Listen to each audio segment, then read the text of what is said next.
Movie की शुरुआत में हमें एक पुलिस काफिला दिखाया जाता है जो कि एक प्रिजनर को एस्कॉर्ट कर रहे थे। इस कैदी का नाम केन है जिसे पुलिस वाले एक हॉस्पिटल ले जा रहे हैं ताकि केन लास्ट टाइम अपनी मदर को देख सके। लेकिन डॉक्टर इन्हें बताती है कि मिस्टर केन की मदर कुछ समय पहले ही गुजर गई हैं। तो ये न्यूज सुनकर केन काफी अपसेट है, लेकिन फिर भी वो आखिरी बार अपनी मॉम की डेड बॉडी को देखना चाहता है। तो पुलिस वाले उसकी बात मान जाते हैं, लेकिन केन अपनी मॉम की डेड बॉडी को देख के इन पुलिस वालों को पीट डालता है। इसके बाद केन यहाँ से भाग जाता है, जहाँ से वो सीधा एक क्लब जाता है, लेकिन गार्ड उसकी हालत देख के उसे रोक लेता है। लेकिन केन इन्हें भी पीट पाट के अंदर चला जाता है, जहाँ वो ड्रिंक्स एंजॉय करने लगता है।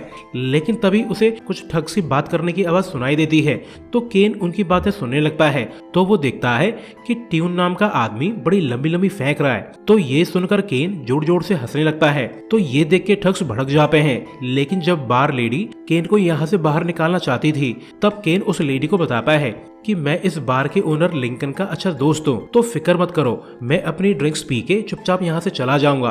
तो मामला ठंडा हो जाता है। लेकिन जब ट्यून अपनी कहानी को कंटिन्यू करने लगता है, तब केन उसे फिर से इंटरप्ट कर देता है, जिससे ठग्स की सनक जाती है और फिर इनके बीच में तगड़ी फाइट चालू हो जाती है। लेकिन केन मौका पाके एक शॉटगन हासिल कर लेता है, जिससे वो सभी लोगों को गन पॉइंट पे लेके हॉस्टेज बना लेता है। साथ ही वो ठग्स से पूछताछ करने लगता है कि तुम्हारा बॉस लिंकन कहाँ पे है।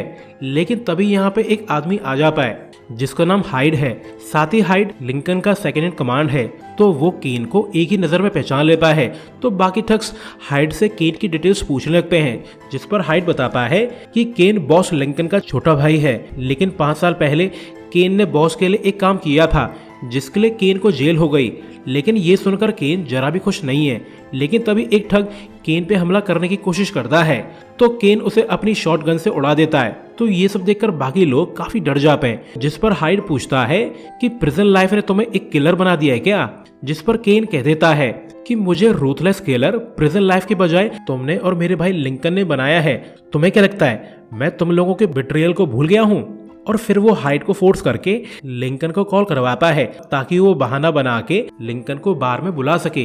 तो हाइड उसके ऑर्डर के हिसाब से लिंकन को कॉल कर देता है। इसके बाद हमें केन का पास्ट दिखाया जाता है, जहां केन एक इलीगल एरेना में फाइट किया करता था। लेकिन उसकी फाइट पर बेट लगाने के चक्कर में लिंकन और उसके साथियों का पैसा डूब गया। तो वो लोग केन से काफी नाखुश हैं। तो जब एक दिन केन लिंकन से मिलने आता है और कहता है कि मैं फाइटिंग छोड़ के लेजिटिमेट बिजनेस करना चाहता हूँ, तो मुझे उसके लिए पैसों की जरूरत है। लेकिन लिंकन उसे पैसे देने से मना कर देता है, क्योंकि लिंकन एक लोन शार्क है जो अपना पैसा वापस निकलवाने के लिए कुछ भी कर सकता है।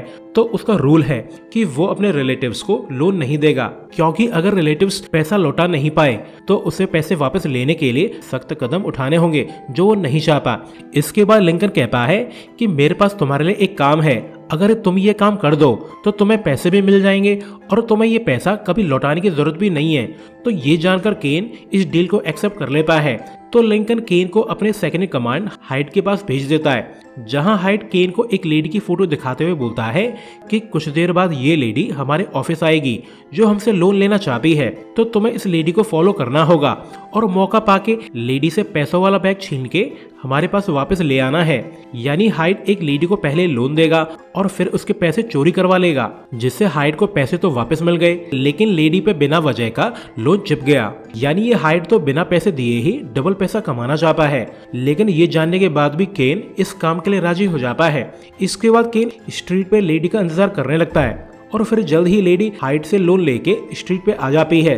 तो केन उससे पैसों वाला बैग छीन के यहाँ से भाग जाता है। तो लेडी भी केन को चेज करने लगती है, लेकिन चेज करने के चक्कर में लेडी का एक्सीडेंट हो जाता है, जिससे वो मारी जाती है। तो ये सब देखकर केन बहुत शॉक्ड है, लेकिन वो कुछ कर पाता उससे पहले ही पुलिस यहाँ पे आके केन को अरेस्ट कर लेती है। जिसके बाद डिटेक्टिव केन पे मैन स्लॉटर के चार्जेस लगाने वाला था, जिस पर केन कह देता है कि मैंने लेडी का पर्स चुराया था, तो मुझ पे रॉबरी के चार्जेस लगाओ ना, मुझ पे मैन स्लॉटर के चार्जेस क्यों लगाए जा रहे हैं। उस लेडी की डेथ तो एक एक्सीडेंट थी। लेकिन डिटेक्टिव उसकी बातों पे ध्यान दिए बगैर ही उसे बोलता है कि तुम्हारा भाई लिंकन सिटी का सबसे बड़ा लोन शार्क है, साथ ही वो सिटी में सबसे बड़ा लोन स्कैम चलाता है। यानी पहले तो तुम्हारा भाई हाई हाई इंटरेस्ट पे लोन देता है और फिर वो अपने क्लाइंट से लोन वाले पैसे वापस चुरा लेता है and as a result client के पास लोन का पैसा पहुंचता तो है नहीं, लेकिन उन्हें लिंकन का पैसा विद इंटरेस्ट चुकाना पड़ता है। मिस्टर केन, तुम्हें अंदाजा भी है पुलिस 3 साल से तुम्हारे भाई को इन्वेस्टिगेट कर रही है, लेकिन कोई फायदा नहीं। हम बिना एविडेंस लिंकन को अरेस्ट नहीं कर सकते, तो हम चाहते हैं कि तुम हमारी हेल्प करो ताकि हम लिंकन के खिलाफ एविडेंस इकट्ठा करके उसे अरेस्ट कर पाएं।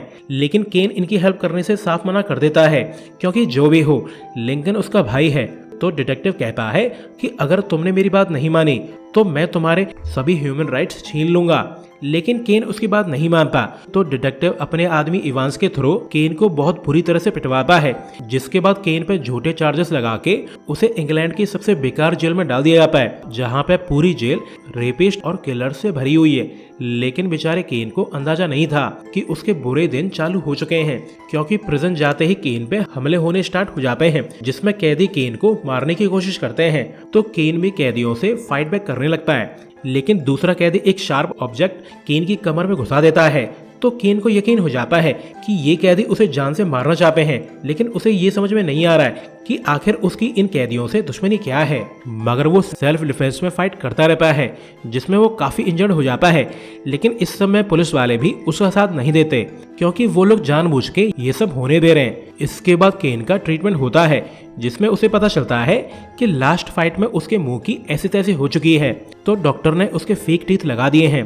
वैसे प्रिजन में केन से मिलने सिर्फ उसकी मॉम आती है, जो केन की ये हालत देख के काफी दुखी है। इसके बाद केन पे रेगुलर बेसिस पे हमला होने लगते हैं, तो मजबूरी में केन को फाइट बैक करना पड़ता है, जैसे दिन रोज उसकी इंजरीज बढ़ती जा रही हैं एंड सरप्राइजिंगली कोर्ट और पुलिस बिना इन्वेस्टिगेट किए केन की प्रिजन सेंटेंस बढ़ाती जा रही है, क्योंकि उनकी नजर में केन प्रिजन में मारपीट करता है, जबकि बेचारा केन तो बस खुद को डिफेंड कर रहा है। वेल, ऐसा ही होता है जब पूरा सिस्टम ही करप्ट हो। तो केन खुद को प्रोटेक्ट करने के लिए ट्रेनिंग एक्सरसाइज करने लगता है। साथ ही अब धीरे धीरे केन का दिमागी संतुलन खोने लगा है, तो वो अगली फाइट में एक ब्रूटल बीस्ट की तरह अपने ओपोनेंट्स को पीट डालता है, लेकिन उस पर अटैक होना बंद नहीं होता।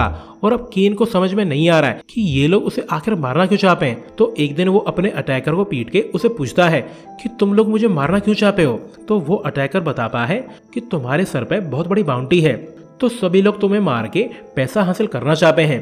तो ये सुन के केन काफी शॉक्ड है कि उसके सर पे इतनी बड़ी बाउंटी है, और खास बात ये बाउंटी उसके रियल भाई लिंकन ने रखवाई है।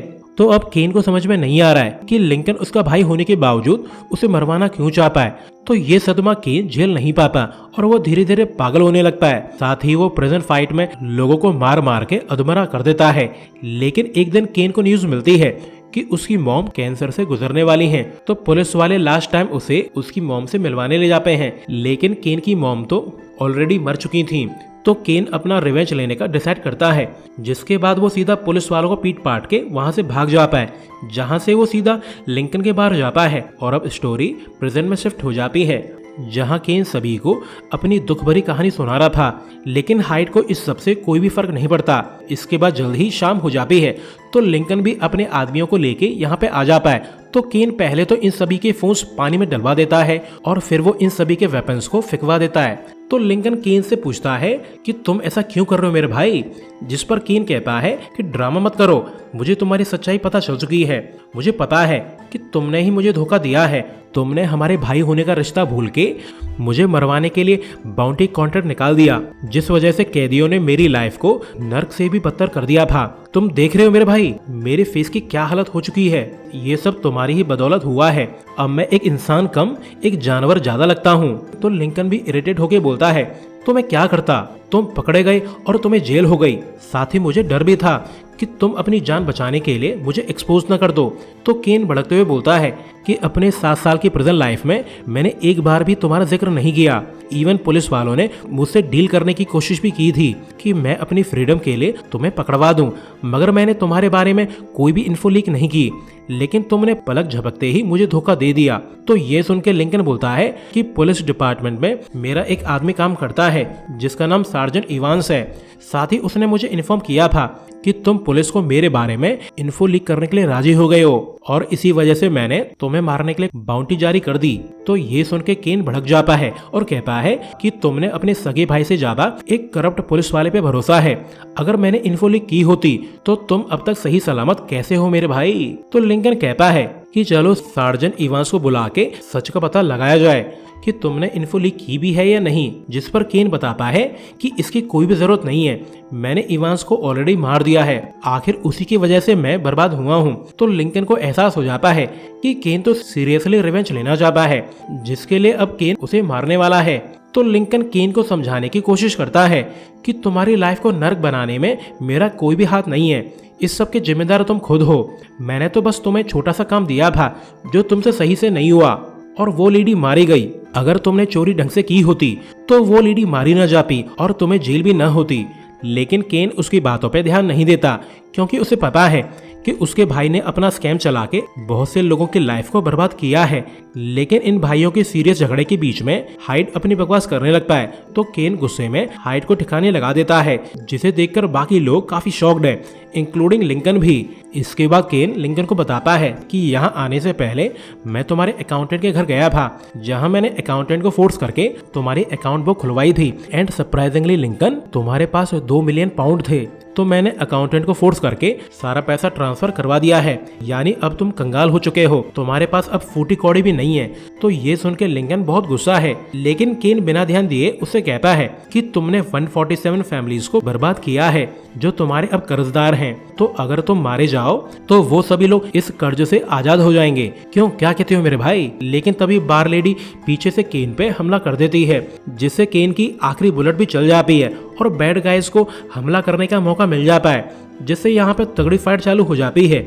लेकिन केन एक एक करके इन्हें मारने लगता है। इसके बाद जल्द ही वो ज्यादातर गुंडों को पीट डालता है और इसी समय एक सबमशीन गन केन के हाथ लग जाती है, तो वो बाकी गुंडों को भून डालता है और अब सिर्फ लिंकन और वो बार लेडी ही जिंदा बची है। लेकिन अब केन बैडली इंजर्ड हो चुका है, तो वो लास्ट फाइट से पहले ड्रिंक करने लगता है और फिर रिफ्रेश होने के बाद इन दोनों भाइयों के बीच में फाइट चालू हो जाती है, जिसमें काफी इंजर्ड होने के बाद भी केन लिंकन को मार देता है, जिससे उसका रिवेंज पूरा हो जाता है। लेकिन अब केन की भी हालत काफी खराब हो गई है, तो वो बार से बाहर चला जाता है, लेकिन अब उससे चला भी नहीं जा रहा है। तो उसे याद आता है कि कैसे उसने अपने भाई की 147 स्कैम विक्टिम्स को लिंकन का सारा पैसा डिवाइड करके ट्रांसफर कर दिया था। तो ये नेक काम करके केन काफी खुश है। वहीं डिटेक्टिव को भी न्यूज मिल जाती है कि जिन लोगों को लिंकन ने स्कैम किया था उन सभी को पैसे वापस मिल चुके हैं।